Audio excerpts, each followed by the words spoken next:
ಜೀವನ ದೇವರು.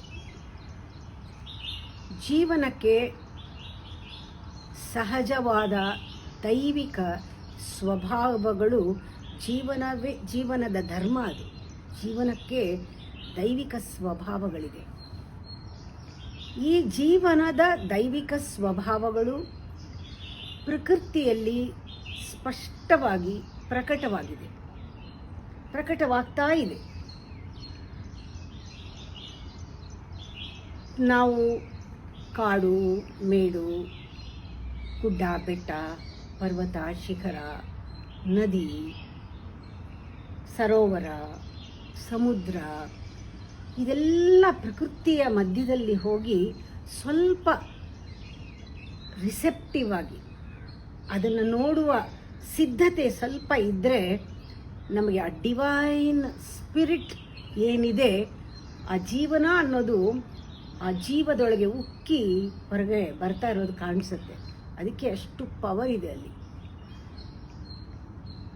ಸ್ವಲ್ಪ ಸಿದ್ಧವಾಗಿದ್ದರೆ, ನಾವು ಸೂಕ್ಷ್ಮವಾಗಿದ್ದರೆ, ಪ್ರಕೃತಿ ಎಷ್ಟೋ ರಹಸ್ಯಗಳನ್ನು ನಮಗೆ ಬಿಡಿಸಿ ಅಲ್ಲಿ ಹೇಳೋದು ಉಂಟು. ನಾವು ಸಿದ್ಧವಾಗಬೇಕಷ್ಟೆ. ಪ್ರಕೃತಿಯನ್ನೇ ನಾವು ಜೀವನ ಕಲಿಯೋದಕ್ಕೆ ಒಂದು ಗುರುವಾಗಿ ಇಟ್ಕೊಂಡ್ರೆ, ಯಾಕೆಂದರೆ ಅದರಲ್ಲಿ ಟ್ರಾನ್ಸ್ಪರೆಂಟಾಗಿ ಕಾಣ್ತಾ ಇದೆ ಕೆಲವು ಜೀವನದ ಕೆಲವು ಒಳಮರ್ಮಗಳು. 3 ಗುಣ ನಾವು ಬೆಳೆಸ್ಕೋಬೇಕಾಗತ್ತೆ. ಒಂದು ಸೆಲ್ಫ್ಲೆಸ್ನೆಸ್. ಯಾವಾಗ ನಮ್ಮದೇ ನಾವು ಗುರಿ ಇಟ್ಕೊಳ್ಳಲ್ಲ, ನಮ್ಮದೇ ಒಂದು ದಾರಿ ಮಾಡ್ಕೊಳ್ಳಲ್ಲ, ನಾವು ಜೀವನವನ್ನು ಆಕ್ಸೆಪ್ಟ್ ಮಾಡಿ ಅದರ ಜೊತೆಗೇ ನಾವು ಫ್ಲೋ ಆಗ್ತೀವಿ, ಅದರ ಜೊತೆ ಮೂವ್ ಆಗ್ತೀವಿ. ಈ ಆಕ್ಸೆಪ್ಟೆನ್ಸ್ ಬರೋದು ಸೆಲ್ಫ್ಲೆಸ್ನೆಸ್ಸಿಂದ. ಇದು ಪ್ರಕೃತಿಯಿಂದ ಕಲಿಯೋ ಮೊದಲನೇ ಪಾಠ. 2ನೇ ಪಾಠ ಪ್ರಕೃತಿದು ಹೃತ್ಪೂರ್ವಕವಾದ ಪ್ರೇಮ. ಎಲ್ಲೂ ತಾರತಮ್ಯ ಇಲ್ಲದೆ ಹಂಚೋ ಪ್ರೇಮ. ಲವಿಂಗ್ ಹಾರ್ಟ್ ಪ್ರಕೃತಿಯಿಂದ ಕಲಿಬೇಕಾಗಿರೋದು. ಇದು ಬಂದಾಗ ನಮಗೆ ಸಂಬಂಧಗಳು ನಿಜವಾಗ್ಲೂ ಪ್ರಕೃತಿನಲ್ಲಿ ನೋಡ್ತಾ ಇದ್ದರೆ ಆ ಒಂದು ಹಾರ್ಮನಿ, ಬ್ಯಾಲೆನ್ಸ್, ಯೂನಿಟಿ ಎಲ್ಲ ನಮಗೆ ಗೊತ್ತಾಗುತ್ತೆ. ಸಂಬಂಧಗಳು ತುಂಬ ಚೆನ್ನಾಗಾಗುತ್ತೆ. ಯೂಶಲಿ ಸಂಬಂಧಗಳಲ್ಲಿ ನಾವು ಒಬ್ಬರನ್ನ ಸಂಬಂಧಪಟ್ಟಿದ್ರೆ ಅವರಿಂದ ನಾವು ಎಷ್ಟೊಂದು ಅಪೇಕ್ಷೆ ಪಡ್ತೀವಿ. ಪ್ರಕೃತಿನಲ್ಲಿ ಅದಿಲ್ಲ. ನಾವು ಕೇಂದ್ರ ಆಗ್ಬಿಡ್ತೀವಿ, ಅವ್ರನ್ನ ಪೆರಿಫೆರಿನಲ್ಲಿ ಕೂಡಿಸ್ಬಿಡ್ತೀವಿ. ಪ್ರತಿಯೊಂದು ಕೂಡ ನಾವು ಅವರಿಂದ ಅಪೇಕ್ಷೆ ಪಡ್ತೀವಿ. ಅವ್ರು ಹೀಗೆ ನಡ್ಕೊಳ್ಬೇಕು, ಹಾಗೆ ನಡ್ಕೊಳ್ಬೇಕು, ನಾವು ಹೋದ ತಕ್ಷಣ ನಮ್ಮ ಪ್ರೆಸೆನ್ಸ್ನ ಅವ್ರು ಫೀಲ್ ಮಾಡಬೇಕು, ನಮಗೆ ಗಮನ ಕೊಡಬೇಕು, ನಮ್ಮನ್ನು ನೋಡ್ಕೋಬೇಕು, ಗ್ರ್ಯಾಟಿಟ್ಯೂಡ್ ತೋರಿಸ್ಬೇಕು, ಗೌರವ ತೋರಿಸ್ಬೇಕು. ಒಂದು ಲಿಸ್ಟೇ ಇರುತ್ತೆ ನಮಗೆ ಬೇರೆಯವರಿಂದ. ನಾವು ಅಂದ್ಕೊಂಡಿದ್ದೀವಿ ನಾವು VIP ಅಂತ. ನಾವು ಕೇಂದ್ರದಲ್ಲಿದ್ದು ಸಂಬಂಧಗಳನ್ನ ನಾವು ಪೆರಿಫೆರಿಯಲ್ಲಿ ಇಟ್ಟು ಎಲ್ಲ ಎಕ್ಸ್ಪೆಕ್ಟ್ ಮಾಡ್ತೀವಿ. ಈ ಥರ ಸಂಬಂಧ ಇದ್ದಾಗ ಏನಾಗುತ್ತೆ, ನಮಗೆ ಸಂಬಂಧಪಟ್ಟವರಿಗೆ ಅವ್ರ ಎನರ್ಜಿನ ನಾವು ಎಳ್ಕೊಳ್ತಾ ಇರೋದ್ರಿಂದ ಅವ್ರಿಗೆ ಸುಸ್ತಾಗತ್ತೆ ನಮ್ಮ ಜೊತೆ ಇರೋಕ್ಕೆ. ಎಷ್ಟೋ ಸಂಬಂಧಗಳು ಬಿಟ್ಟು ಹೋಗುತ್ತೆ. ಯಾಕೆಂದರೆ ಡ್ರೈನ್ ಆಗುತ್ತೆ ಎನರ್ಜಿ. ಯಾವಾಗಲೂ ನಾವು ಗ್ರ್ಯಾಟಿಟ್ಯೂಡು, ಥ್ಯಾಂಕ್ಸ್ ಅಂತ ಯಾವಾಗಲೂ ಅಪೇಕ್ಷೆ ಪಡ್ತಾ ಇದ್ದರೆ ಆ ಸಂಬಂಧದಲ್ಲಿ ಆ ಸರಿಯಾದ ಒಂದು ಬಾಂಧವ್ಯ ಉಂಟಾಗಲ್ಲ. ಅದೇ ಸಂಬಂಧಿಕರನ್ನು ಯಾರ ಜೊತೆ ಸಂಬಂಧ ಇಟ್ಕೊಂಡಿದ್ದೀವೋ ಅವ್ರನ್ನ ಸೆಂಟರ್ ಮಾಡಿ ನಾವು ಪೆರಿಫೆರಿಲಿದ್ದು ಸಂಪೂರ್ಣವಾಗಿ ನಮ್ಮ ರಿಫ್ಲೆಕ್ಷನ್ ಅವರು ಅಂತ ನೋಡಿ ಕರಗ್ತಾ ಸರೆಂಡರ್ ಆಗ್ತಾ ಏನೋ ಒಂದು ಅದ್ಭುತವಾದ ಒಂದು ರಿಲೇಷನ್ಶಿಪ್ ಉಂಟಾಗುತ್ತೆ. ಅವ್ರಿಗೆ ಕಂಟ್ರೋಲ್ ಮಾಡೋದಿಲ್ಲ, ನಾವು ಅವ್ರನ್ನ ಫ್ರೀಡಮ್ ಕೊಡ್ತೀವಿ, ಪೊಸೆಸ್ ಮಾಡಲ್ಲ, ಅವ್ರನ್ನ ಪ್ರೀತಿ ಮಾಡೋ ಹಾಗೆ, ಎಲ್ಲರನ್ನೂ ಪ್ರೀತಿ ಮಾಡೋ ಹಾಗೆ ಅವಕಾಶ ಕೊಡ್ತೀವಿ, ಅವರನ್ನು ಪ್ರೀತಿಸೋದಕ್ಕೆ ಬಿಡ್ತೀವಿ. ವಿಶೇಷವಾದ ಸಂಬಂಧ ಆಗುತ್ತೆ. ಇಲ್ಲಿ ನನಗೆ ಗ್ರ್ಯಾಟಿಟ್ಯೂಡ್ ಇಲ್ಲ, ಥ್ಯಾಂಕ್ಸ್ ಕೊಡಬೇಕು, ನನ್ನನ್ನು ಗಮನಿಸಬೇಕು, ಎಲ್ಲ ನನ್ನನ್ನು ನೋಡಬೇಕು, ಇವೆಲ್ಲ ಪ್ರತಿಯೊಂದು ಈಗೋನಲ್ಲಿ ಇದೆಯಲ್ಲ, ಅದು ಯಾವುದೂ ಸಂಬಂಧದಲ್ಲಿ ಬರಲ್ಲ. Relationship is not talk of the gratitude. ಇದು ಒಂದು ರೀತಿಯ ಇಗ್ನೊರೆನ್ಸ್, ಅಜ್ಞಾನದ ಚಿಹ್ನೆ. ಇದು ಸೈನ್ ಆಫ್ ಇಗ್ನೋರೆನ್ಸ್ ಅಂತಾರೆ. ನಾವು ರಿಲೇಷನ್ಶಿಪ್ನಲ್ಲಿ ಇದನ್ನೆಲ್ಲ ಎಕ್ಸ್ಪೆಕ್ಟ್ ಮಾಡಿದ್ರೆ it's a sign of ignorance. ಯಾಕೆ ಈ ಬಾಂಧವ್ಯದಲ್ಲಿ, ಸಂಬಂಧದಲ್ಲಿ ಸಫರಿಂಗ್ ಅಂದರೆ unwilling to move with them, unwilling to be with them, unwilling to flow with life is unwilling to flow with relationship. ನಮಗೆ ಬೇಡ ಆ ಸಫರಿಂಗ್, ಅದಕ್ಕೆ ಬರೋದು. ಇಲ್ಲಿ ನಾವೇನು ಮಾಡ್ತೀವಿ, ಎಕ್ಸ್ಪೆಕ್ಟ್ ಮಾಡ್ತೀವಿ. ಅದನ್ನು ಹೇಳ್ತಾರೆ, ಮನೆ ಬಿಡೋಕ್ಕೆ ಮುಂಚೆನೇ ಮನೆ ಬರೋಕ್ಕೆ ದಾರಿ ಹುಡುಕಿದ್ರು ಅಂತ. ಮನೆ ಬರೋದು ಹೇಗೆ? ಮನೆ ಇನ್ನೂ ಬಿಟ್ಟೇ ಇಲ್ಲ. ನಾನು ಹೇಳ್ತೀನಿ, ಅವರು ಕೆಟ್ಟದ್ದನ್ನೆಲ್ಲ ಬಿಟ್ಬಿಟ್ಟ ಮೇಲೆ ನಾನು ಒಳ್ಳೆಯವನಾಗ್ತೀನಿ ಅಂದರೆ ಅರ್ಥ ಏನು? ಈಗ ನಾನು ಒಳ್ಳೆಯವನಲ್ಲ ಅಂತ. ನಾವು ಸಂಬಂಧದಲ್ಲಿ ನೋಡಬೇಕು, ಇಲ್ಲಿ ಅಚೀವ್ ಮಾಡೋದು ಏನೂ ಇಲ್ಲ. ಇಲ್ಲಿ ನಿಯರ್ ಅಂಡರ್ಸ್ಟ್ಯಾಂಡಿಂಗ್, ಅಂಡರ್ಸ್ಟ್ಯಾಂಡಿಂಗ್ ಇನ್ ಅವೇರ್ನೆಸ್. ಅಂಡರ್ಸ್ಟ್ಯಾಂಡಿಂಗು ಕೆಲವು ಸತಿ ಬೇಕಾಗಲ್ಲ, ಮಿಸ್ಅಂಡರ್ಸ್ಟ್ಯಾಂಡ್ ಮಾಡ್ಕೊಳ್ಳದೆ ಇದ್ರೆ ಸಾಕು. ಈ ರೀತಿ ಸಂಬಂಧಗಳಲ್ಲಿ ಯಾವುದು ನಮ್ಮನ್ನು ಬಂಧಿಸಿರೋದು ಅಂದರೆ ಸಂಬಂಧದ ಬೋನ್ನಲ್ಲಿ ಹಾಕಿರೋದು ನಮ್ಮ ಮೈಂಡ್, ಕಂಡೀಷನ್ ಮೈಂಡ್. ಆ ಬೋನಿಂದ ಬಿಡಿಸ್ಕೊಳ್ಳೋಕ್ಕೆ ಮನಸ್ಸಿನ ಆಶ್ರಯಿಸಿದ್ರೆ ಪ್ರಯೋಜನ ಇಲ್ಲ. ಅದಕ್ಕೆ ಪ್ರಕೃತಿ ಹೇಳ್ಕೊಟ್ಟ ಹಾಗೆ ನಾವು ಇನ್ಕ್ಲೂಷನ್, ಎಲ್ಲರನ್ನೂ ಕೂಡ ಇನ್ಕ್ಲೂಡ್ ಮಾಡಿಕೊಡೋದು ಬಂದರೆ ಅದು ಈಗೋಲೆಸ್ನೆಸ್ನಲ್ಲೇ ಸಾಧ್ಯ. ಪೂರ್ತಿ 0 ಆದಾಗಲೇ ಇನ್ಕ್ಲೂಷನ್ ಸಾಧ್ಯ. ಯಾವಾಗ ನಾವು ಇನ್ಕ್ಲೂಡ್ ಮಾಡ್ಕೊಳ್ತೀವಿ, ಅದಕ್ಕೆ ಹೇಳ್ತಾರೆ ಒಳಗೂಡಿಸ್ಕೊಳ್ಳೋದು, ಎಲ್ಲರನ್ನೂ ಒಳಗೂಡಿಸ್ಕೊಳ್ಳೋದು, ನನ್ನವ್ರನ್ನಾಗಿ ಮಾಡ್ಕೊಳ್ಳೋದು. ಈ ಒಳಗೂಡಿಸ್ಕೊಂಡಾಗ ಅದ್ಭುತವಾದದ್ದಾಗತ್ತೆ. ನೀವೇನೂ ಮಾಡಬೇಕಾಗಿಲ್ಲ. ಈ ಜೀವನ ಅನ್ನೋದು ನಮ್ಮನ್ನು ಅದ್ರ ಮೇಲೆ ಬೆನ್ಮೇಲೆ ಕೂಡಿಸಿ ಸವಾರಿ ಮಾಡಿಸುತ್ತೆ. ಪ್ರತಿ ಕ್ಷಣನೂ ನಮಗೆ ಗಿಫ್ಟ್ ಕೊಡುತ್ತೆ, ಪ್ರತಿ ಕ್ಷಣನೂ ಉಡುಗೊರೆ, ಪ್ರತಿ ಕ್ಷಣನೂ ಸರ್ಪ್ರೈಸ್. ಯಾಕೆ ಅಂದರೆ ನಾವು ಅದರ ಜೊತೆಗೆ ಇನ್ಕ್ಲೂಡ್ ಮಾಡ್ಕೊಂಡಿರೋದ್ರಿಂದ. ಇನ್ಕ್ಲೂಷನ್ ಬೆಸ್ಟ್ ನಾವು ಕಲಿಬೇಕಾಗಿರೋದು ಪ್ರಕೃತಿಯಿಂದ. ಇನ್ಕ್ಲೂಷನ್ ನಿಜ ತಿಳ್ಕೋಬೇಕು. ಜೀವನ ಅನ್ನೋದು ಒಂದು ಎಕನಾಮಿಕ್ಸ್ ಅಲ್ಲ ಅಥವಾ ಮ್ಯಾಥಮೆಟಿಕ್ಸ್ ಅಲ್ಲ. ಜೀವನ ಡಿಮಾಂಡ್ಸ್ ಜೀವನ, ಲೈಫ್ ಡಿಮಾಂಡ್ಸ್ ಲೈಫ್. ನಾವು ಎಷ್ಟು ಬದುಕ್ತೀವೋ, ಅಲರ್ಟ್ ಆಗಿ ಅವೇರ್ ಆಗಿರ್ತೀವೋ ಅಷ್ಟು ಜೀವನ ನಮಗೆ ವಾಪಸ್ ಕೊಡುತ್ತೆ. ನಾನು ಅದೇ ಹೇಳೋದು, ಪೂರ್ತಿ ಬದುಕಬೇಕು, ಆವಾಗ ಅದು ವಾಪಸ್ ಕೊಡೋದು ನಮಗೆ ಅನುಭವಕ್ಕೆ ಬರುತ್ತೆ. ಜೀವನ ಏನಾದರೂ ಎಕನಾಮಿಕ್ಸ್ ಆಗೋಗಿದ್ದಿದ್ರೆ 60 ವರ್ಷದವ್ರನ್ನೆಲ್ಲ ತಳ್ಳಿಬಿಟ್ಟು ಯುವಕರನ್ನ ತಂದು ಕೂಡಿಸ್ತಾ ಇತ್ತು, ಸ್ಟ್ರಾಂಗ್ ಆಗಿರೋರನ್ನ ಕೂಡಿಸ್ಬಿಟ್ಟು ವೀಕ್ ಆಗಿರೋರನ್ನ ತೆಗೆದುಹಾಕ್ಬಿಡ್ತಾ ಇತ್ತು ಜೀವನ. ಆದರೆ ಜೀವನ ಹಾಗೆ ಮಾಡಲ್ಲ. ಜೀವನಕ್ಕೆ ಬೇಕಾಗಿರೋದು ಟೆಂಡರ್ನೆಸ್, ಸೌಮ್ಯತೆ, ಬಹಳ ಒಂದು ಮೃದುತ್ವ, ಮೃದುತನ, ಇದೆಲ್ಲ ಜೀವನಕ್ಕೆ ಬೇಕು. It can flow with flow. Life can flow into the tender things. ನಾವು ಮೆದು ಆಗಬೇಕು, ನಾವು ಇನ್ನೂ ಬಹಳ ಸೂಕ್ಷ್ಮ ಆಗಬೇಕು, ಹೂವಿನ ಹಾಗಾಗಬೇಕು, ಮಗುವಿನ ಹಾಗಾಗಬೇಕು. ಆ ರೀತಿ ಆದಾಗ ಜೀವನ ಬಹಳ ಚೆನ್ನಾಗಿ ರೆಸ್ಪಾಂಡ್ ಮಾಡುತ್ತೆ. ಉದಾಹರಣೆಗೆ ಬಿರುಗಾಳಿ ಬಂತು, ಮಳೆ ಸುರಿಯಿತು, ಆವಾಗ ನಾವು ನೋಡ್ತಾ ಇದ್ದಂಗೆನೆ ಎಷ್ಟೋ ಮರಗಳು ಬಿದ್ದೇ ಹೋಗುತ್ತವೆ. ಯಾಕೆ ಬೀಳುತ್ತೆ? ದೊಡ್ಡ ದೊಡ್ಡ ಮರಗಳು ಯಾಕೆ ಬೀಳತ್ವೆ ಅಂದರೆ ಅದು ಬಗ್ಗಕ್ಕಿಷ್ಟ ಇಲ್ಲ, ಅದಕ್ಕೆ ಅದು ರೆಸಿಸ್ಟ್ ಮಾಡುತ್ತೆ, ಫೈಟ್ ಮಾಡುತ್ತೆ, ಮುರಿದು ಹೋಗುತ್ತೆ. ನಮ್ಮಲ್ಲಿ ಅಹಂಕಾರನೂ ಅಷ್ಟೇ, ನಾವು ಯಾವಾಗ ಬಗ್ಗೋದಿಲ್ಲ ಮುರಿದು ಹೋಗ್ತೀವಿ. ಆದರೆ ನೋಡಿ, ಮಳೆ ಬಂದಾಗ, ಬಿರುಗಾಳಿ ಬಂದಾಗ ಚಿಕ್ಕ ಚಿಕ್ಕ ಚಿಕ್ಕ ಚಿಕ್ಕ ಗಿಡಗಳೆಲ್ಲ ಹೀಗೇ ಆಡುತ್ತವೆ, ಆದರೆ ಯಾವುದೂ ಬೀಳಲ್ಲ. ಎಲ್ಲ ಮುಗಿದ ಮೇಲೆ, ಮಳೆ ನಿಂತ ಮೇಲೆ ನೋಡಿದ್ರೆ ಸ್ನಾನ ಮಾಡ್ದಂಗೆ ಇರುತ್ತೆ, ಶುಭ್ರವಾಗಿ ಫ್ರೆಶ್ ಆಗಿರುತ್ತೆ. ಯಾಕೆ? ಅದರಲ್ಲಿ ಒಂದು ಫ್ಲೆಕ್ಸಿಬಿಲಿಟಿ, ವಲ್ನರಬಿಲಿಟಿ, ಆ ಮೆದುತ್ವ, ಮೃದುತ್ವ ಇದೆ. ಜೀವನ ಅಲ್ಲಿ ಕೆಲಸ ಮಾಡುತ್ತೆ. ಆ ಮರದ ಥರ ನಾವು ಗಟ್ಟಿ ಆದಂಗೂ ಜೀವನ ನಮಗೆ ಬ್ಲಾಕ್ ಆಗಿಬಿಡ್ತೀವಿ, ಜೀವನ ಕೆಲಸ ಮಾಡಲ್ಲ ನಮ್ಮ ಮೇಲೆ. ಇದನ್ನು ಜ್ಞಾಪಕ ಇಟ್ಕೋಬೇಕು. ನಾವು ಆ ಮೃದುತ್ವ ಬರಬೇಕು, ನಾವು ಸೂಕ್ಷ್ಮ ಆಗಬೇಕು, ಹೃದಯ ಜಾಸ್ತಿ ಉಪಯೋಗಿಸ್ಬೇಕು ಜೀವನ ಕೆಲಸ ಮಾಡಬೇಕಾದ್ರೆ. ಜೀಸಸ್ ಒಂದು ಮಾತು ಹೇಳಿದ್ದಾನೆ, be alive always, be weak ಅಂತ. ಆ ವೀಕ್ ಅನ್ನೋ ಪದನ ಜನ ಮಿಸ್ಟೇಕ್ ಮಾಡ್ಕೊಂಡಿದ್ದಾರೆ. ಕೊನೆಯಲ್ಲ ಅವನು ಮಾತಾಡಿದ್ದೆಲ್ಲ ಮಿಸ್ಟೇಕ್ ಮಾಡ್ಕೊಂಡು ಅವನನ್ನು ಕ್ರೂಸಿಫೈ ಮಾಡಿದ್ರು, ಅದು ಬೇರೆ ವಿಚಾರ. ಇಲ್ಲಿ ವೀಕ್ ಅಂದರೆ ಏನು? ನಾವು ಶರಣಾಗತಿನ ವೀಕ್ ಅನ್ನೋಕ್ಕಾಗತ್ತಾ? ಆದರೆ ಸಮಾಜ ದೀನತೆನ ವೀಕ್ ಅನ್ನತ್ತೆ, ಕರುಣೆನ ವೀಕ್ ಅನ್ನತ್ತೆ, ಸಹಾನುಭೂತಿನ ವೀಕ್ ಅನ್ನತ್ತೆ, ಸಹನೆನ ವೀಕ್ ಅನ್ನತ್ತೆ. ಯಾರು ಸಹನೆಯಿಂದ ಆರಾಮಾಗಿ ಮೌನವಾಗಿ ಯಾರು ಆ ಥರ ಇದ್ದಾರೆ ಅವ್ರನ್ನೆಲ್ಲ ವೀಕ್ ಅಂತ ಕನ್ಸಿಡರ್ ಮಾಡುತ್ತೆ ಸಮಾಜ.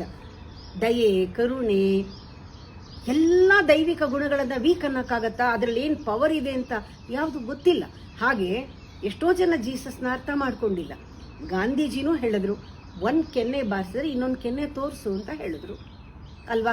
ನಾವು ಅದನ್ನು ತಮಾಷೆಗೆ ಹೇಳ್ಬಿಡ್ತೀವಿ, ನಾವೇನು ಗಾಂಧೀಜಿ ಥರ ಅಲ್ಲ, ಯಾರಾದರೂ ಕೆನ್ನೆಗೆ ಬಾರಿಸಿದ್ರೆ ವಾಪಸ್ ಹೊಡಿತೀವಿ ಅಂತ ಹೇಳ್ತೀವಿ. ಆದರೆ ಜೀವನ ಏನು ಹೇಳುತ್ತೆ, ಜೀವನನ ಎಷ್ಟು ಆಳವಾಗಿ ನೋಡಿರಬೇಕು. ಈ ಮಾತನ್ನು ಹೇಳಬೇಕಾದ್ರೆ ಅವರು ಜೀವನ ಏನು ಹೇಳುತ್ತೆ ನೋಡು, ನೀ ನನ್ನ ಜೊತೆಗೆ ಬಾ, ಪರೀಕ್ಷೆ ಮಾಡುತ್ತೆ ಜೀವನ, ನೀ ನನ್ನ ಜೊತೆಗೆ ಬಾ, 1 ಮೈಲಿ ಬಾ ನೋಡ್ತೀನಿ ಅಂತ. ಅದು ನಾವು ಫ್ಲೋ ಮಾಡಬೇಕು, ಜೀವನದ ಜೊತೆ ಇರಬೇಕು, ಹೊಂದ್ಕೋಬೇಕು, ಆಕ್ಸೆಪ್ಟ್ ಮಾಡಬೇಕು, ಹೋಗ್ತಾ ಇರಬೇಕು. 1 ಮೈಲಿ ಹೋದಾಗ ನಾವು ಸಾಕು ಅನ್ಬಾರ್ದು, ನಡಿ ಇನ್ನೊಂದು ಮೈಲಿ ಅನ್ಬೇಕು. ಅದು ಚಾಲೆಂಜು, ಜೀವನಕ್ಕೆ ಬೇಕಾಗಿರೋದು ಅದು. ನಮ್ಮ ಕರ್ಮಗಳ ಅನುಸಾರವಾಗಿ ಕಷ್ಟ ಬರುತ್ತೆ, ಕಷ್ಟ ಬಂದಾಗ ನಮಗೆ ಕಷ್ಟ ಕೊಡುತ್ತೆ ಜೀವನ. ಆವಾಗ ನಾವು ಪರವಾಗಿಲ್ಲ, ನಾನು ಕಲಿತೀನಿ, ಇನ್ನೂ ಕಷ್ಟ ಕೊಡು ಅನ್ಬೇಕು. ಅದು ಜೀವನ ಅಪ್ರಿಷಿಯೇಟ್ ಮಾಡುತ್ತೆ. ಜೀವನದಲ್ಲಿ ಒಂದು ರೀತಿ ಎದುರಿಸ್ಬೇಕು, ಇಷ್ಟಪಟ್ಟು ಎದುರಿಸ್ಬೇಕು ಅದು ಜೀವನನ, ಫೈಟ್ ಮಾಡಬಾರ್ದು. ಹಾಗೇನೆ ಜೀವನದಲ್ಲಿ ಎಷ್ಟೋ ವಿಚಾರಗಳನ್ನು ಡಿಮಾಂಡ್ ಮಾಡುತ್ತೆ ಲೈಫ್, ಕೊಡು ಅಂತ. ನಾವು ಕೊಡಬೇಕು, ಇನ್ನೂ ತಗೋ ಅಂತ ಹೇಳಬೇಕು. ಇದನ್ನ ಗಾಂಧೀಜಿ ಹೇಳಿದ್ದು, ಕೋಟ್ ಕೇಳಿದ್ರೆ ಶರ್ಟು ಬಿಚ್ಕೊಡು ಅಂತ ಹೇಳಿದ್ರು. 1 ಮೈಲಿ ನನ್ನ ಜೊತೆ ನಡಿ ಅಂದರೆ ನಡಿ, 2 ಮೈಲಿ ನಡಿತೀನಿ ಅನ್ಬೇಕು. 1 ಕಪಾಳ ತೋರಿಸಿದ್ರೆ ಕಷ್ಟ ಬಂದರೆ ಇನ್ನೂ ಬರಲಿ, ಇನ್ನೊಂದು ಕಪಾಳ ತೋರಿಸ್ಬೇಕು. ಇದು ಎಷ್ಟು ಅರ್ಥವಾಗಿ ಅವ್ರು ಹೇಳಿರ್ಬೋದು ಗೊತ್ತಿಲ್ಲ. ಆದರೆ ನಾವು ಮಕ್ಕಳಿಗೆ ಇವಾಗ್ಲಿಂದಾನೇ ಶಾಲೆಯಲ್ಲಿರ್ಬೋದು, ಮನೆಯಲ್ಲಿರ್ಬೋದು ಏನು ಹೇಳ್ತೀವಿ, ಬಿ ಸ್ಟ್ರಾಂಗ್ ಅಂತ ಹೇಳ್ಕೊಡ್ತೀವಿ. When you say be strong, be strong, be strong ಅಂತ ಆ ಸೈಕಾಲಜಿನಲ್ಲಿ ಬರೋದು, ಹೀಲ್ ಬಿಕಮ್ ಹಾರ್ಡ್. ಸಾಫ್ಟ್ ಬರಲ್ಲ, ಆ ಮೆದುತ್ವ, ಮೃದುತ್ವ, ಆ ಹೃದಯ ಕೆಲಸ ಮಾಡಲ್ಲ. ಬಿ ಸ್ಟ್ರಾಂಗ್ ಅಂದರೆ ಅವನೇನು ಮಾಡ್ತಾನೆ, ಒರಟಾಗ್ತಾನೆ, ಹಾರ್ಡ್ ಆಗ್ತಾನೆ, ಗಡ್ಸಾಗ್ತಾನೆ, ಒಡ್ಡಾಗ್ತಾನೆ. ಆ ಒಡ್ಡತನ ಬಂದ್ಬಿಡುತ್ತೆ. ಫೈಟಿಂಗ್ ಮಾಡಲೇಬೇಕು ಅವನು, ಅದು ಬಂದ ತಕ್ಷಣ ಫೈಟ್ ಮಾಡಲೇಬೇಕು. ಇವಾಗ ನೋಡಿ, ಕರುಣೆ, ದಯೆ ಇವೆಲ್ಲವೂ ಕೂಡ ಇದೆಲ್ಲ ಜೀವನದ ಸ್ವಭಾವ. ಜೀವನಕ್ಕೆ ಬೇಕು ಇದೆಲ್ಲ ಕೆಲಸ ಮಾಡೋಕ್ಕೆ. ಜೀವನದ ಜೊತೆ ಇದ್ರೆ ಇದೆಲ್ಲ ನಮ್ಮ ಸ್ವಭಾವ ಆಗುತ್ತೆ. ಇವೆಲ್ಲವೂ ಕೂಡ ತುಂಬ ಶಕ್ತಿ ಇದೆ, ಅಸ್ತ್ರಗಳ ಥರ ಇವೆಲ್ಲ. ಆದರೆ ಸೊಸೈಟಿನಲ್ಲಿ ಆ ಒಂದು ದೀನತೆ ತೋರಿಸಿದ್ರೆ, ಶರಣಾಗತಿ ತೋರಿಸಿದ್ರೆ ಅವ್ರನ್ನ ಏನು ಪ್ರಯೋಜನ ಇಲ್ಲ ಅಂತ ಆಗ್ಬಿಡುತ್ತೆ. ಯಾರಿಗೆ ಈ ಬ್ಯೂಟಿ, ವೀಕ್ನೆಸ್ ಅಂತಲೇ ಇಟ್ಕೊಳ್ಳಿ, ಈ ವೀಕ್ನೆಸ್ದು ಬ್ಯೂಟಿ ಯಾರಿಗೆ ಇದೆಯೋ ಅವರ ಆಟಿಟ್ಯೂಡ್ನಲ್ಲಿ ಅವ್ರಿಗೆ ಏನೂ ಕಾನ್ಫ್ಲಿಕ್ಟ್ ಬರೋದಿಲ್ಲ. ಇದನ್ನು ವೀಕ್ನೆಸ್ ಅಂತಲಾದ್ರೂ ಕರೀಲಿ, ಇದರಲ್ಲಿ ಯಾವುದಾದ್ರೂ ಒಂದಾದ್ರೂ ದಯೆನೋ, ಕರುಣೆನೋ, ಅಥವಾ ಪ್ರೀತಿನೋ, ಕಂಪ್ಯಾಷನ್ನೋ, ಸಹಾನುಭೂತಿನೋ, ಅಹಿಂಸೆನೋ ಏನೋ ಒಂದು ಪ್ರಾಕ್ಟೀಸ್ ಮಾಡಿ ನೀವು ಶಾಂತವಾಗ್ತೀರಾ. ಈ ವೀಕ್ನೆಸ್ ಅಂತ ಅನ್ಕೊಂಡ್ಲೂ ಪರವಾಗಿಲ್ಲ, ಇದು ಒಂದು ನಿಮ್ಮ ಜೀವನದಲ್ಲಿ ಸಿಕ್ಕರೆ, ಇದಿಲ್ಲದೆ ಇದ್ರೆ ಶಾಂತಿ, ನೆಮ್ಮದಿ ಸಿಗೋದಿಲ್ಲ. ಇಂಥ ದೈವಿಕ ಗುಣ ನಮ್ಮ ಜೀವನ ಅನ್ನುವ ಧರ್ಮದಲ್ಲಿ ಇದೆ. ಇದನ್ನೇ ಕಲಿಸೋದು ಜೀವನ. ಇವಾಗ ನಾವು ಉದಾಹರಣೆಗೆ ಇವಾಗ ನೋಡಿದ್ರೆ, ಸ್ಟ್ರಾಂಗ್ ಆಗಿರಿ ಅಂತ ಹೇಳಿದಾಗ ನಾವು ಒಳಗಡೆನೆ ಅವರಿಗೆ ಆ ಒಂದು ಗಡುಸ್ತನ ಬರುತ್ತೆ. ನೋಡಿ, ಇವಾಗ ಪಾಲಿಟಿಷಿಯನ್ಸ್ ಫಾರ್ ಉದಾಹರಣೆ ಕೊಟ್ಟರೆ ಅರ್ಥ ಆಗುತ್ತೆ. ಪಾಲಿಟಿಷಿಯನ್ಸ್ ನೋಡಿ, ಪೀಸ್ ಲವ್ ಅಂತ ಎಲ್ಲ ಕಡೆನೂ ಮಾತಾಡ್ತಾರೆ. ಎಲ್ಲ ದೇಶದಲ್ಲೂ ಅವರು ಮಾತಿನಲ್ಲಿ ಆ ಪೀಸ್, ಶಾಂತಿ, ಪ್ರೀತಿ, ಪ್ರೇಮ ಇದೇ ಮಾತಾಡ್ತಾರೆ. ಯಾಕೆ ಇದನ್ನ ಮಾತಾಡಬೇಕು ಅಂದರೆ, ಅದು ಯಾವುದು ಒಂದು ಸಿದ್ಧತೆ ನಡೀತಾ ಇದೆ ವಾರ್ಗೆ ಸಿದ್ಧತೆ ಮಾಡುವಾಗ ಆ ಹೊರಗಡೆಯಿಂದ ಪೀಸ್ ಕಲ್ಟಿವೇಟ್ ಮಾಡಲೇಬೇಕು. ಈ ಪೀಸನ್ನು ಕಲ್ಟಿವೇಟ್ ಮಾಡ್ತಾ ಇದ್ದಾರೆ. ಹೊರಗಡೆಯಿಂದ ಪೀಸನ್ನು ಕಲ್ಟಿವೇಟ್ ಮಾಡೋದು ಯಾಕೆ ಅಂದರೆ, ಹಿಂದ್ಗಡೆ ಏನೋ ಕಾದಿದೆ, ಹಿಂದ್ಗಡೆ ಏನೋ ನಡೀತಾ ಇದೆ. ಇವಾಗ ಒಬ್ಬರ ಮೇಲೆ ಒಬ್ರಿಗೆ ಭಯ ಇದ್ದೇ ಇದೆ. ಅವ್ರ ಮೇಲೆ ಇವ್ರಿಗೆ ಭಯ, ಇವನ್ ಕಂಡ್ರೆ ಅವ್ರಿಗೆ ಭಯ. ಚೈನಾನವ್ರಿಗೆ ಇಂಡಿಯಾನವ್ರನ್ನ ಕಂಡ್ರೆ ಭಯ, ಭಾರತ ದೇಶದವ್ರಿಗೆ ಚೈನಾ ಕಂಡ್ರೆ ಭಯ, ರಷ್ಯಾನವ್ರಿಗೆ ಅಮೆರಿಕ ಭಯ, ಅಮೆರಿಕನವ್ರಿಗೆ ರಷ್ಯಾ ಭಯ. ಆದರೂ ಅವರು ಮಾತಾಡ್ತಿರೋದೇನು, ಪೀಸ್ ಲವ್. ಇವರು ಮಾತಾಡ್ತಿರೋದು ಪೀಸ್ ಲವ್. ಇದೊಂಥರ ಕೋಲ್ಡ್ ವಾರ್ ಥರ. ಯಾವಾಗ ಪೀಸ್ ಲವ್ ಮಾತಾಡ್ತಾ ಇದ್ದಾರೆ, ನಾವು ಮಕ್ಕಳು ಹೇಳ್ತೀವಿ, ಗಲಾಟೆ ಮಾಡದೇ ಇದ್ರೆ ಏನೋ ಕಾದಿದೆ, ಏನೋ ನಡೀತಾ ಇದೆ ಒಳಗಡೆ ಅಂತ ನಾವು ಹೇಳಲ್ವಾ.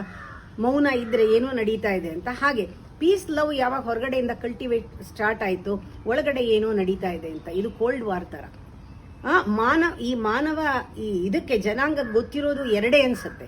ಒಂದು ಯುದ್ಧಕ್ಕೆ ಸಿದ್ಧತೆ, ಇನ್ನೊಂದು ಯುದ್ಧ. ಆ ಯುದ್ಧಕ್ಕೆ ಸಿದ್ಧತೆ ಯಾವ ರೀತಿ ಕಾಣುತ್ತೆ ಅಂದರೆ, ಬರೀ ಕಲ್ಟಿವೇಟ್ ಮಾಡೋದು. ಒಳಗಡೆ ಇನ್ಸಾನಿಟಿ ಇದ್ದೇ ಇದೆ. ಈ ಥರ ಆಗಬಾರ್ದು. ನಾವು ನೋಡಬೇಕು. ಈಗ ಒಂದು ಮಗುಗೆ ಪ್ರಶ್ನೆ ಕೇಳಿದೆ ನಾನು ಬೆಳಗ್ಗೆ ಫೋನ್ನಲ್ಲಿ. ಒಂದು ಮಾತು ಮೊಮ್ಮಗಳಿಗೆ ಕೇಳಿದೆ, ನಿನಗೆ ರಾಕ್ ಥರ ಇರಬೇಕಾ ಅಥವಾ ನೀನು ಹೂವು ಥರ ಇರಬೇಕಾ, ಯಾವ ಥರ ಇರಬೇಕು? ಮಕ್ಕಳನ್ನ ಯಾವ ರೀತಿ ಟ್ರೈನಿಂಗ್ ಮಾಡ್ತಾರೆ ಅನ್ನೋಕ್ಕೆ ಸ್ಕೂಲ್ಗಳಲ್ಲಿ ಎಲ್ಲ ಕಡೆನೂ ರಾಕ್ ಥರ ಇರಬೇಕು. ಹೂ ಒಂದು 2 ನಿಮಿಷ ಇರುತ್ತೆ, ಹೊಟ್ಟೋಗುತ್ತೆ. ರಾಕ್ ಥರ ಇರಬೇಕು. ರಾಕ್ ಥರ ಇರಬೇಕಾ? ಹೂ ಬ್ಯೂಟಿಫುಲ್ ಆಗಿಲ್ವಾ? ರಾಕ್ ಅಗ್ಲಿ, ಹೂ ಬ್ಯೂಟಿಫುಲ್ ಆಗಿಲ್ವಾ? ಅಯ್ಯೋ ಬ್ಯೂಟಿಫುಲ್ ಆಗಿದ್ರೆ ಜಾಸ್ತಿ ಹೊತ್ತು ಇರಲ್ಲ, ಅದಕ್ಕೆ ಪ್ಲಾಸ್ಟಿಕ್ ಹೂ ಹಾಕಿದ್ರಾಯ್ತು. ಒಳ್ಳೇದು ಪ್ಲಾಸ್ಟಿಕ್ ಹೂವೆಲ್ಲ ರಾಕ್ ಮೇಲೆ ಹಾಕ್ಬಿಟ್ರಾಯ್ತು. ಇದು ಇವಾಗ ನಡೀತಾ ಇರೋ ಜೀವನ. ಹೊರಗಡೆ ಕಾಣಿಸೋದಕ್ಕೆ ಏನು ಬೇಕೋ ಅದು ನಮಗೆ ಗೊತ್ತಿದೆ, ಅದು ಸುಳ್ಳು ಅಂತ. ಆದರೂ ಕೂಡ ತೋರಿಕೆಗೆ ಅದು ಬೇಕು, ಅದು ಜಾಸ್ತಿ ದಿವಸ ಇರುತ್ತೆ. ಯಾವುದು ಹೊರಗಡೆಯಿಂದ ಜಾಸ್ತಿ ದಿವಸ ಇರುತ್ತೋ, ಅಂದರೆ ಹಾರ್ಡ್ ಆಗಿರುತ್ತೋ, ಎಲ್ಲಿ ಮೆದು ಇಲ್ವೋ, ಎಲ್ಲಿ ಲೈಫ್ ಇಲ್ವೋ, ಅದಷ್ಟೂ ಕೂಡ ರಿಯಾಲಿಟಿ ಅಲ್ಲ, ಅದು ಫಾಲ್ಸ್. ಅದು ಮೆದು ಆಗ್ತಾ ಆಗ್ತಾ ಸೂಕ್ಷ್ಮ ಆಗ್ತಾ ಆಗ್ತಾ ಆಗ್ತಾ ಅಲ್ಲಿ ರಿಯಾಲಿಟಿ ಬರುತ್ತೆ. ಆಮೇಲೆ ಒಂದು ಮಾತನ್ನ ಹೇಳಿ ಬಿಟ್ಟಿದ್ದೇನು, ನೀನು ಕಲ್ಲೂ ಆಗಬೇಡ, ವಜ್ರನೂ ಆಗಬೇಡ, ಬೆಲೆ ಬಾಳೋ ವಜ್ರನೂ ಆಗಬೇಡ, ಬೆಲೆ ಇಲ್ಲದೆ ಇರುವಂತಹ ಜಲ್ಲಿ ಕಲ್ಲು ಆಗಬೇಡ. ನೀನು ಕಲ್ಲುಪ್ಪಾಗು. ಕಲ್ಲುಪ್ಪಾದ್ರೆ ನೀರಲ್ಲಿ ಬೆರೆತ್ರೆ ಸಮುದ್ರದಲ್ಲಿ ಒಂದಾಗ್ಬಿಡ್ತೀಯ. ಈ ಒಂದು ಮಾತನ್ನ ನಾವು ಜೀರ್ಣಿಸ್ಕೊಂಡ್ರೆ ಗೊತ್ತಾಗತ್ತೆ ಲೈಫು, ಜೀವನ ಯಾವ ರೀತಿ ನಮ್ಮಿಂದ ಎಕ್ಸ್ಪೆಕ್ಟ್ ಮಾಡುತ್ತೆ. ಲೈಫ್ ಅನ್ನೋದು ಬಹಳ ಚಿಕ್ಕದು, ವೆರಿ ವೆರಿ ಸ್ಮಾಲ್. ಒಂದು ಕ್ಷಣ ಅನ್ನೋದು, ಅದು ಹೂವು ಕಂಪ್ಲೀಟ್ ಜೀವನದ ಮರ್ಮವನ್ನು ತೋರಿಸುತ್ತೆ. ಫ್ರಾಕ್ಷನ್ ಆಫ್ ಸೆಕೆಂಡ್ ಕಣ್ಣು ಮಿಟುಕ್ಸೋದ್ರಲ್ಲಿ ಜೀವನ ಮುಗಿದೋಗುತ್ತೆ ಅನ್ನೋದು ಹೂ ನೋಡಿದ್ರೆ ಗೊತ್ತಾಗುತ್ತೆ. ಅದು ಆಳವಾದ ಅರ್ಥವನ್ನು ಕೊಡುತ್ತೆ, ಜೀವಿಸಿ ನಮಗೆ ತೋರಿಸ್ತಾ ಇದೆ ಹೂ. ಪ್ರತಿ ಕ್ಷಣ ನಮಗೆ ಬೇಕಾಗಿರೋದೇನು? ಪೂರಾ ಅಲರ್ಟ್ನೆಸ್ ಬೇಕು. ಆ ಹೂನ ನೋಡೋಕ್ಕೆ ಅದು ಇಂಟೆನ್ಸ್ ಅಲರ್ಟ್ನೆಸ್ ಇಲ್ಲ, ಮಿಸ್ ಮಾಡ್ಕೊಳ್ತೀವಿ. ಕಣ್ಣು ಮಿಟುಕ್ಸೋದ್ರಲ್ಲಿ ಲೈಫ್ ಹೊಟ್ಟೋಗುತ್ತೆ. ಪ್ರತಿ ಕ್ಷಣನೂ ಅಷ್ಟು ಚೆನ್ನಾಗಿರುತ್ತೆ.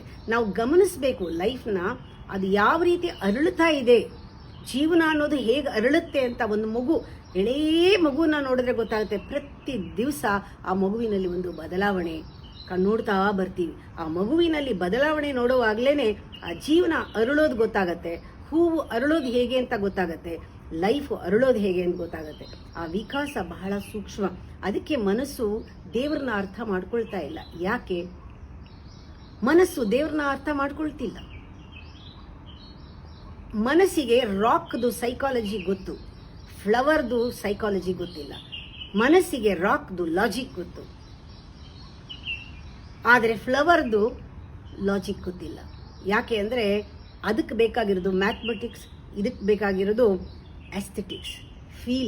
ಫೀಲ್ ಮಾಡಬೇಕು, ಆವಾಗಲೇ ಅರ್ಥ ಆಗೋದು ಜೀವನ ಏನು ಅಂತ. ಆವಾಗ ಅರ್ಥ ಆಗುತ್ತೆ.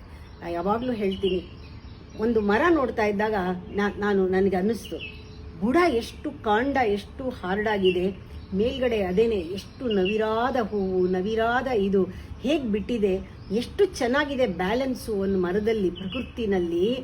ಹಿಂದಿನ ಕಾಲದಲ್ಲಿ ನಾವು ನೋಡ್ತಾ ಇದ್ದಂಗೆ 100 ವರ್ಷದ ಹಿಂದೆನೇ ನೋಡಿ, ಬ್ರಾಹ್ಮಣರು ಅಂತಿದ್ರು, ಬ್ರಹ್ಮಜ್ಞಾನ ಇರೋರು, ಪ್ರಜ್ಞೆ ಇರೋರು, ಬಹಳ ಸೂಕ್ಷ್ಮವಾದ ಪ್ರಜ್ಞೆ, ಜ್ಞಾನ.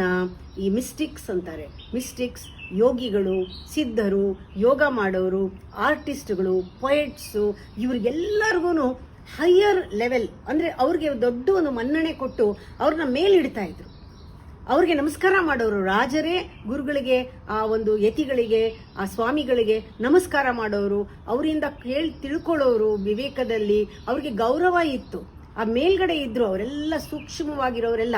ಯಾಕೆ ಅಂದರೆ ಎನರ್ಜಿ ಯಾವಾಗ್ಲೂ ಗ್ರಾವಿಟೇಷನಲ್ ಫೋರ್ಸ್ ಹೇಗೆ ಮೇಲಿಂದ ಕೆಳಗಡೆ ಎಳ್ಕೊಳ್ಳುತ್ತೋ ಹಾಗೆ ಗ್ರೇಸ್ ಕೂಡ ಮೇಲಿಂದ ಬರುತ್ತೆ. ಹಾಗೆ ಶಕ್ತಿಗಳು, ದೈವಿಕ ಶಕ್ತಿಗಳು ಮೇಲಿಂದ ಬಂದಾಗ ಗ್ರಾಸ್ಪ್ ಮಾಡೋರು ಸೂಕ್ಷ್ಮವಾಗಿರೋರು. ಅವ್ರನ್ನೆಲ್ಲ ಮೇಲಿಟ್ರೆ ಅವರು ಗ್ರಾಸ್ಪ್ ಮಾಡ್ತಾರೆ, ಇಡೀ ವಿಶ್ವವನ್ನು ಕಾಪಾಡ್ತಾರೆ. ಇವಾಗ ಏನಾಗಿದೆ, ಅವ್ರನ್ನೆಲ್ಲ ತುಳಿದ್ಬಿಟ್ಟು ಕೆಳಗಡೆ ಹಾಕ್ಬಿಟ್ಟು ಮೇಲ್ಗಡೆ ಹೆಡ್ ವೆಯ್ಟ್ ಇರೋರು, ಬುದ್ಧಿ ಇರೋರು, ಲಾಜಿಕ್ ಇರೋರು, ಅಂದರೆ ಎಲ್ಲ ಪೊಲಿಟಿಷಿಯನ್ಸ್, ಯಾರ್ಯಾರು ಲೀಡರು ಎಲ್ಲ ಮೇಲಿದ್ದಾರೆ, ಇವ್ರನ್ನೆಲ್ಲ ತುಳಿದಿದ್ದಾರೆ. ಅವರು ಬರೋ ಆ ದೈವಿಕ ಶಕ್ತಿನ ಬ್ಲಾಕ್ ಮಾಡ್ತಾ ಇದ್ದಾರೆ, ಯಾರಿಗೂ ಸಿಗದೆ ಇರೋ ಹಾಗೆ. Always energy comes to the higher plane. Higher plane ಯಾವುದು ಸೆನ್ಸಿಟಿವು, ಯಾವುದು ಮೃದುನೋ, ಯಾವುದು ಸೌಮ್ಯನೋ, ಯಾವುದು ಸಟ್ಲೋ, ಯಾವುದು ಕಾಣಲ್ವೋ, ಯಾವುದು ಅದು ಅಲ್ಲಿಗೆ ಆ ಎನರ್ಜಿ ಡೈರೆಕ್ಟ್ ಆಗಿ ಬರುತ್ತೆ. ಅದು ಹೃದಯ. ಆ ಹೃದಯ ಇರೋರನ್ನ ಮೇಲೆ ಹಾಕಬೇಕು. ನಂಗೆ ಇವಾಗ ಖುಷಿ ಆಗ್ತಿದೆ, ನಮ್ಮ ಪ್ರೈಮ್ ಮಿನಿಸ್ಟರು ಹೃದಯ ಶ್ರೀಮಂತ, ಮೋದಿ ಹೃದಯ ಶ್ರೀಮಂತ. ಅವನು ಸೆಲ್ಫ್ಲೆಸ್ಸು. ಇವಾಗ ಅವನು ಮೇಲೆ ಇರೋದ್ರಿಂದ ಎನರ್ಜಿ ಎಲ್ಲನೂ ಕೂಡ ಇವಾಗ ಎಲ್ಲರಿಗೂ ಒಂದೇ ಸಮ ಬರೋದಕ್ಕೆ ಸಾಧ್ಯ ಇದೆ. ಇನ್ನೂ ಆರ್ಟಿಸ್ಟ್ನ ಪೊಯೆಟ್ಸ್ನ, ಗುರುಗಳನ್ನ, ಪೀಠಾಧಿಪತಿಗಳನ್ನ, ಧರ್ಮಾಧಿಕಾರಿಗಳನ್ನ ಎಲ್ಲರನ್ನೂ ಕೂಡ ಯೋಗ ಇದನ್ನೆಲ್ಲನೂ ನಾವು ಮೇಲಕ್ಕೆ ತಳ್ಳಬೇಕು, ಮೇಲಕ್ಕೆ ಕಳಿಸ್ಬೇಕು. ಆವಾಗ ಎಲ್ಲ ಬ್ಯಾಲೆನ್ಸ್ ಆಗುತ್ತೆ. ಪ್ರಕೃತಿನಲ್ಲಿ ಬ್ಯಾಲೆನ್ಸ್ ಆದಂಗೆ ಎಲ್ಲ ನಮ್ಮ ಒಂದು ಮಾನವ ಜನಾಂಗದಲ್ಲೂ ಕೂಡ ಆ ಎನರ್ಜಿ ಬ್ಯಾಲೆನ್ಸ್ ಆಗಿಬಿಟ್ಟು ಐಕ್ಯು ಕರೆಕ್ಟಾಗಿ ಬ್ಯಾಲೆನ್ಸ್ ಆಗಿ ಎಲ್ಲ ಚೆನ್ನಾಗಿ ನಡೆಯುತ್ತೆ. ಹೀಗೇನೆ ಸಂಬಂಧಗಳು ಕೂಡ ಬಹಳ ಆಳವಾಗಿ ತಗೊಂಡಾಗ ನಾವು ಆ ಒಂದು ಸೂಕ್ಷ್ಮವಾದ ಸ್ಥಿತಿಯಲ್ಲಿ ಯಾವ ರೀತಿಯ ಜೀವನದ ಒಂದು ಬುಗ್ಗೆ ಅಂತ ಹೇಳ್ತಾರೆ, ಜೀವನದ ಬುಗ್ಗೆ ನಮ್ಮಲ್ಲಿ ಉಕ್ಕೋ ಹಾಗೆ ಹೃದಯನ ನಾವು ಯಾವಾಗ ಸಿದ್ಧ ಮಾಡ್ಕೊಳ್ತೀವಿ ಆಗ ಎಲ್ಲರಿಗೂ ಕೂಡ ಅದೇ ಒಂದು ಶಾಂತಿಯನ್ನು, ಸಮಾಧಾನವನ್ನು, ಆ ಸಹಾನುಭೂತಿಯನ್ನು ಹಂಚಕ್ಕೆ ಸಾಧ್ಯ. ಅದು ಶಕ್ತಿ ಏನು ಅಂತ ನಾವು ಸಂಬಂಧದಲ್ಲಿ ತಿಳ್ಕೊಳ್ಬೋದು. ಜೀವನದಲ್ಲಿ ಅಷ್ಟೊಂದು ಅಡಗಿದೆ. ಮುಂದೆ ನಾಳೆ ಇದನ್ನು ಮುಂದುವರಿಸ್ತೀವಿ.